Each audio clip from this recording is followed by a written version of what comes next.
Jesús, con su pequeña barca, nos va a adentrar en su mundo del Ebro, en ese territorio que él conoce a fondo y que trata de conservar, y si es posible mejorar, para futuras generaciones. Uno de los ejemplares curiosos que habitan las aguas del Ebro y sirven de comida a la fauna acuífica es el camarón de agua dulce, un pequeño crustáceo habitante de los ríos todavía poco contaminados. Como buen observador e investigador de la naturaleza de su entorno, Jesús conoce bien las costumbres de los camarones de río, que prefieren los cursos medios donde el agua circula a poca velocidad y con bastante profusión de plantas acuáticas de las que se alimentan.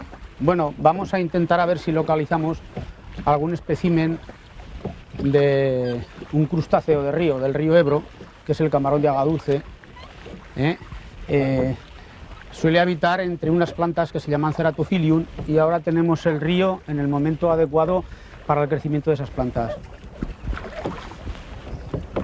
Pues en las orillas de las mejanas o en las mismas orillas de los ríos es donde se crían los camarones, porque donde hay profundidad la planta esta no crece y por supuesto no están. Están siempre en las plantas porque se alimentan de ellas y además se protegen dentro de las ramas de las plantas estas, se protegen los camarones. Entonces están viviendo por ahí, por esa zona. Bueno, pues vamos a seguir buscando por estas otras plantas que tienen mejor pinta. Vamos a ver. Simplemente se trata de introducir la red por debajo de las plantas, sacudirla un poquitín para que se descuelguen y se introduzcan en la red. El verano es la época más activa de los camarones, que es cuando se desarrollan las plantas que les dan cobijo. De plantas estas, las plantas preferidas son estas, aunque viven, como hemos dicho, en cualquier clase de planta, pero estas plantas que están sujetas al fondo, no pasa nada porque las corte, porque van a volver a arraigar otra vez, que viven aproximadamente entre 1 metro de profundidad, de ahí para abajo menos. Si el lecho ecológico se queda esta zona totalmente seca, pues se mueren las plantas y por supuesto no tienen donde protegerse los camarones, y los peces y todos dan buena cuenta de ellos. Vamos a ver si encontramos por aquí algún ejemplar.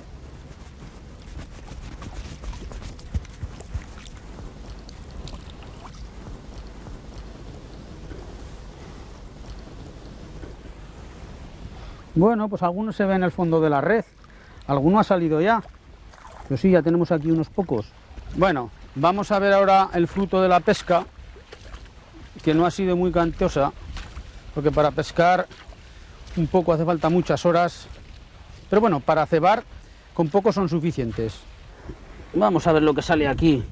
Bueno, hemos cogido unos poquitos, ¿ves? Son de aspecto de gamba, muy pequeñitos, un poco más pequeñitos que el camarón de mar. Se les nota aquí en el abdomen, la zona verde, desde de las plantas verdes que comen, sobre todo de Ceratophyllum. Como saltan, hay que bregar mucho para coger unos pocos.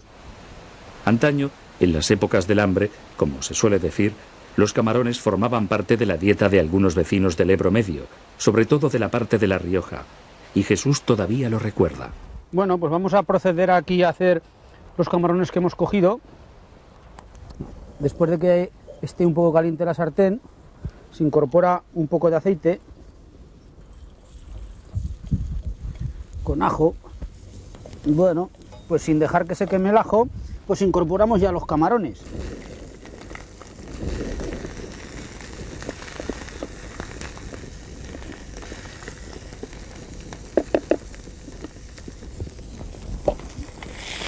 Y a dar vueltas. Ya van cogiendo la coloración propia de los crustáceos. Ahora incorporamos un poco de sal y seguimos dando vueltas. A veces se les agregaba tomate, pero así también era una forma de comer. Ya prácticamente están, pues por el color que van tomando, van cogiendo a gamba tostada, tienen un sabor a marisco pero algo insípido. Están para comer.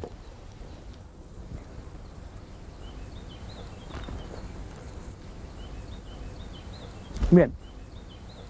Pero el uso principal que se ha dado a los camarones en esta zona del Ebro Medio es como cebo para la pesca.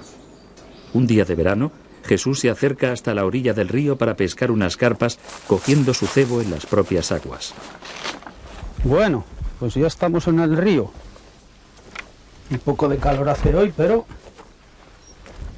Vamos a ver.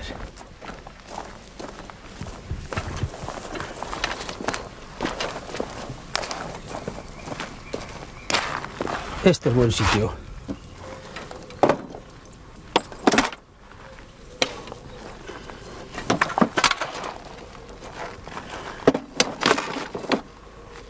Vamos a ver si cogemos la forcacha del otro día que está aquí. Y ponemos.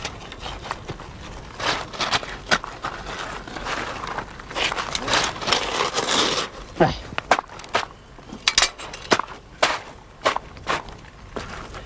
Ahí valdrá. Vamos a ver si cogemos aquí algún camarón.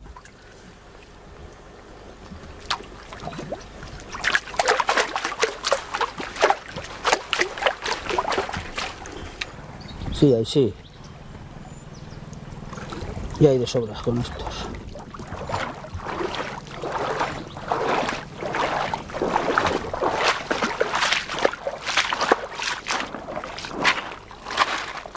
Y bueno, vamos a guardarlos en el bote. Vamos a meterle un poco de Ceratophilium aquí. Hay que coger los más grandes. Los pequeñitos no valen para anzuelar. Pues vamos a utilizar un corcho de estos tan llamativos, con estos colores, de 30 gramos. Estos son muy apropiados para el atardecer porque se ve muy bien. Y al cual vamos a incorporar una plomada de un peso apropiado, para que no lo hunda mucho, pero tampoco que no lo deje muy... Bueno, pues en el principio de la línea vamos a hacer una lazada, de tipo pescador, y vamos a incorporar un mosquetón de tamaño medio. Y luego ya, sobre este mosquetón, sobre el extremo, pondremos ya el aparejo. Aparejo siempre una línea un poco más fina.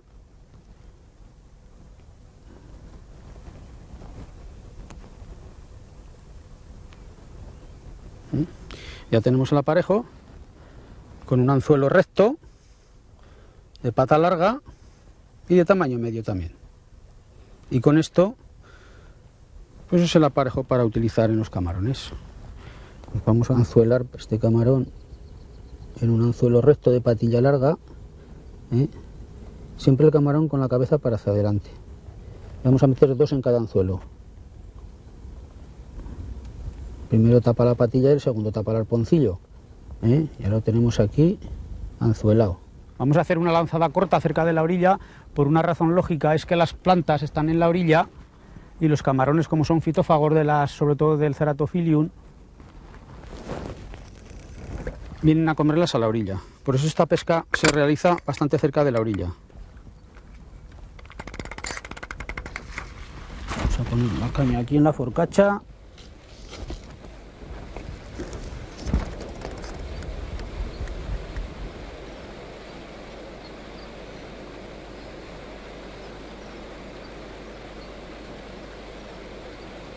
Mira, ya parece que están picando. La carpa se va llevando el cebo ya hacia arriba y hacia el centro. Vamos a dar el tirón para que se quede bien clavada, suponiendo que la clavemos. Ya está, ya. No es muy grande, no tira mucho.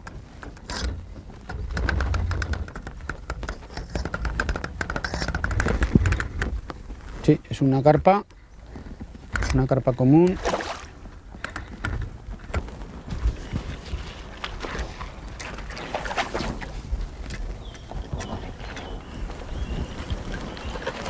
Una carpa común, macho, tiene, en esta aleta tiene una especie de sierra.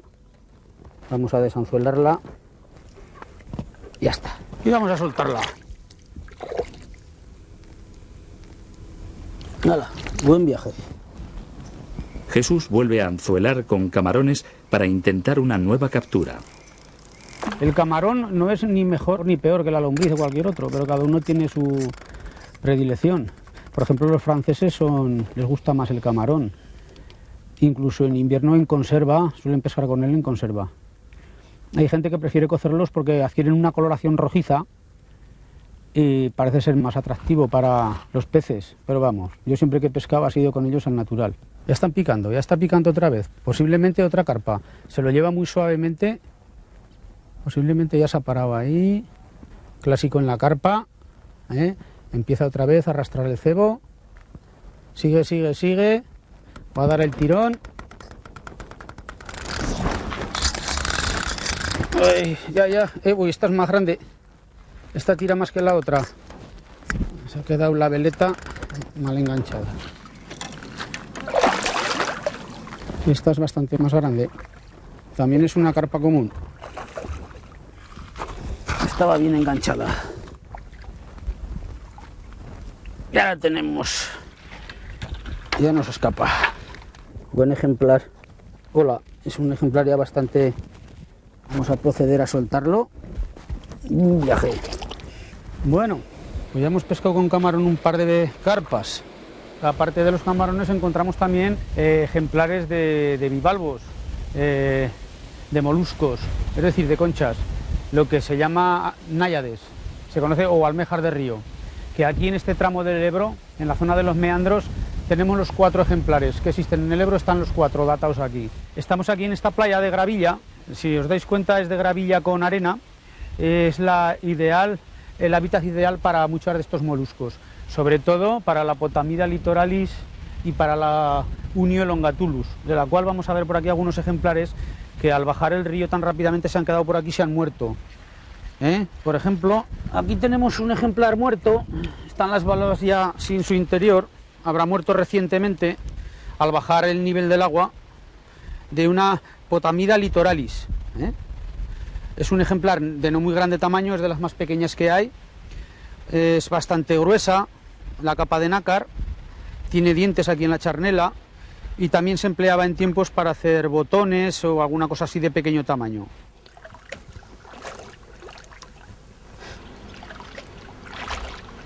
Aquí tenemos un ejemplar de Potamida litoralis, que es una concha de tamaño más bien pequeño, de pequeño a medio, bastante redondeada, de una coloración parda oscura, y tiene el nácar de las valvas es bastante grueso. Tiene también dientes aquí en la charnela y una coloración más bien mate del nácar. Suele habitar fondos con gravilla, limo y gravilla, y es una concha que suele desplazarse por el fondo. Estas almejas de río, a excepción de la Margaritifera auricularia, son bastante andarinas por el lecho.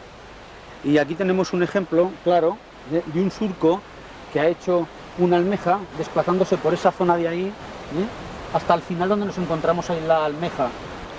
Se ve el surco perfectamente definido por ahí.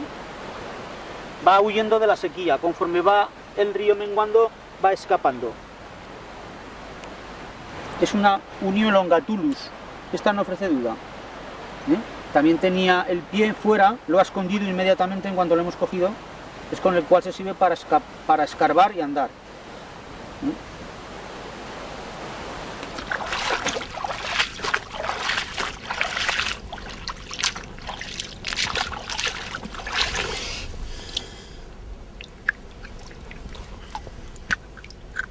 Tenemos aquí un ejemplar de Unio elongatulus, es de todas ellas, de las almejas de río, es la que tiene la forma más alargada. Es de tamaño medio, puede llegar pues hasta 9 o 10 centímetros de longitud.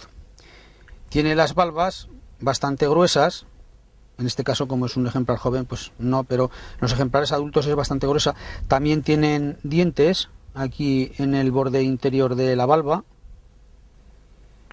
Y la coloración pues ya va cambiando, ya no es tan parda como la Potamida, es de unos colores ya amarillentos verduzcos. Normalmente el color verde está formado por algas que las parasitan y suele enterrarse en esta posición y avanzar por entre la gravilla buscando el alimento, con un pie que sale por aquí, sale un pie musculoso, bastante potente, que va escarbando y va succionando el agua, se queda con las partes alimenticias y luego la echa luego el agua.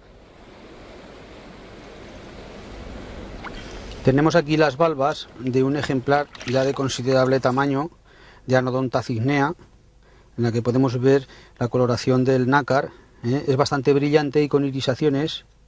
Por esta zona de aquí tiene las irisaciones. Si nos damos cuenta, esta almeja es bastante rechoncha en su forma, es decir, es bastante abultada. Y es la de mayor tamaño de todas las náyades que hay aquí en el Ebro. Suele llegar a pesar hasta 500 gramos y alcanzar una longitud de unos 17 centímetros. La coloración, como vemos, pues ya es variada. Hay tonos amarillentos, verdosos de las algas e incluso más oscuros en la zona donde le da más la luz. Y las valvas son muy estrechas, ¿eh? O sea, tiene lo que es el nácar muy poco espesor. Luego, es fácil de confundir la concha esta con la Unio elongatulus, cuando esta es más joven, es más pequeña, es fácil de confundirla, excepto que al abrirla, en lo que es el borde interior de la concha, no tiene dientes, no tiene abultamientos como tienen las otras. Por eso se llama anodonta, que quiere decir sin dientes.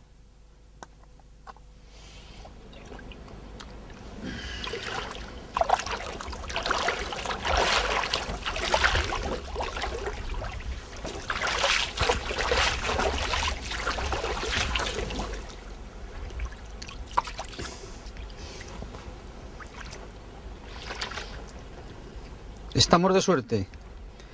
Hemos encontrado una valva de Margaritifera auricularia.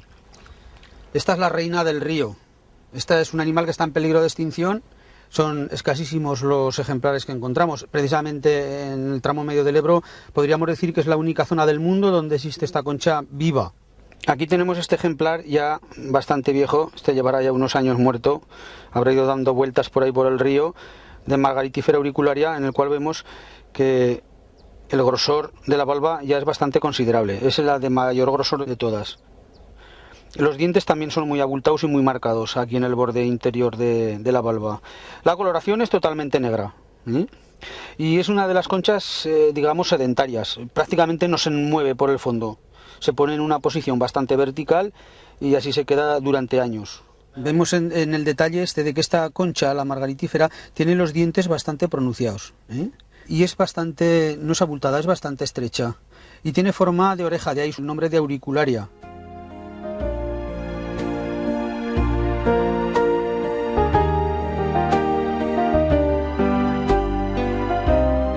Jesús es uno de esos hombres naturalistas, por vocación y por convicción, que, desde las limitaciones propias de su tiempo libre, trata de entender todas esas formas de vida y ecosistemas que empezó a conocer en su infancia y que con el tiempo se han convertido en su pasión.